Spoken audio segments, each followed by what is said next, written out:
చాలా సంతోషం.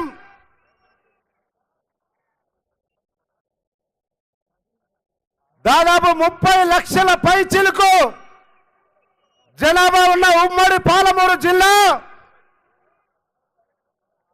కలలో కూడా ఊహించలే ఈ గడ్డ బిడ్డ పాలమూరు పురిటి గడ్డలో పుట్టిన బిడ్డ రాష్ట్ర ముఖ్యమంత్రిగా మన ముందుకు వస్తారన్న విషయాన్ని ఎవరు ఊహించలే. అటువంటి ఒక అపూర్వమైన ఘట్టాన్ని మనము రోజు వీక్షిస్తా ఉన్నాం. మన అందరి ముద్దు బిడ్డగా పాలమూరు గడ్డ మీద పుట్టి ఈరోజు రాష్ట్ర ముఖ్యమంత్రిగా ఈ గడ్డ మీద ఇంత గొప్ప సమావేశం ఏర్పాటు చేస్తున్న సందర్భంలో 50 మంది మహబూబ్నగర్ జిల్లా ప్రజల తరపున వారికి హృదయపూర్వకంగా స్వాగతం పలుకుతూ ఉన్నాం. అందరూ కూడా లేచి నిలబడి మన ముఖ్యమంత్రి మన పాలమూరు పులి బిడ్డ రేవంత్ రెడ్డి గారిని ముఖ్యమంత్రిగా మన గడ్డ మీదకి వచ్చేందుకు అందరూ కూడా లేచి హర్షధ్వనుల మధ్యలో వారికి స్వాగతం పలకవలసిందిగా కోరుతా ఉన్నా. అందరూ కూడా లేచి పాలమూరు బిడ్డ తెలంగాణ రాష్ట్ర ముఖ్యమంత్రిగా మన ముందున్నందుకు మనందరి ఆశీర్వాదాన్ని మనందరి హర్షాతిరేకాన్ని తెలియజేయవలసిందిగా విజ్ఞప్తి చేస్తా ఉన్నాం. మొమెంటో ఇస్తా ఉన్నారు. ఒక్క నిమిషం.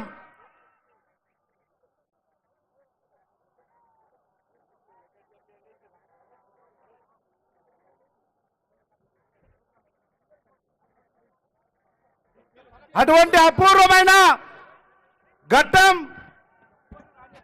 మన బిడ్డ ముఖ్యమంత్రిగా మన ముందున్నాడు.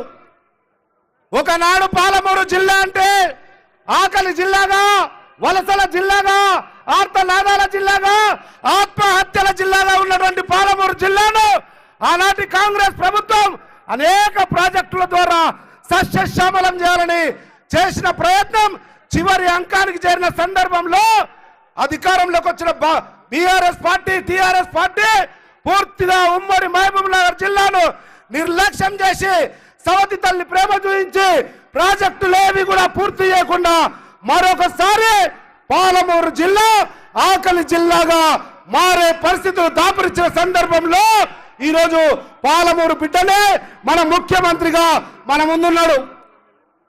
3 నెలలైంది, ముచ్చటగా 3 నెలలైంది. ఎగిరెగిరి పడతా ఉన్నారు. 10 సంవత్సరాలు ఏం జరిగింది?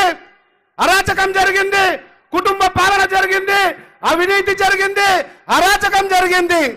10 సంవత్సరాలు నిరాఘాటంగా కొనసాగిన అవినీతి అక్రమ కుటుంబ పాలనకు వ్యతిరేకంగా ఆనాటి పిసిసి అధ్యక్షులు రేవంత్ రెడ్డి గారి నాయకత్వంలో గల్లీ గల్లీ ప్రతి ఊరు ప్రతి బిడ్డ ప్రతి గుండెను తాకి ఈరోజు తెలంగాణ రాష్ట్ర ప్రజల ఆశీర్వాదంతో మన బిడ్డ ముఖ్యమంత్రిగా మన ముందున్నాడు. ఆశీర్వదించాల్సిన అవసరం ఉంది, అండగా నిలబడాల్సిన అవసరం ఉంది. 3 నెలలు అయింది. 3 నెలల్లో తెలంగాణ రాష్ట్ర ప్రజల తలరాతలు మారుతాయన్న నమ్మకము విశ్వాసము కలిగింది రేవంత్ రెడ్డి గారి నాయకత్వం మీద, కాంగ్రెస్ ప్రభుత్వం మీద.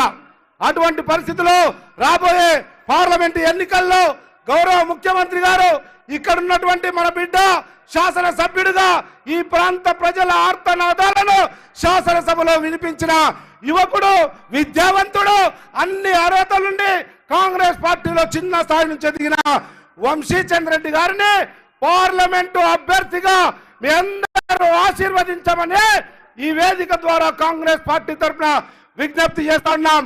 ఈరోజు మహబూబ్నగర్ పార్లమెంట్ లో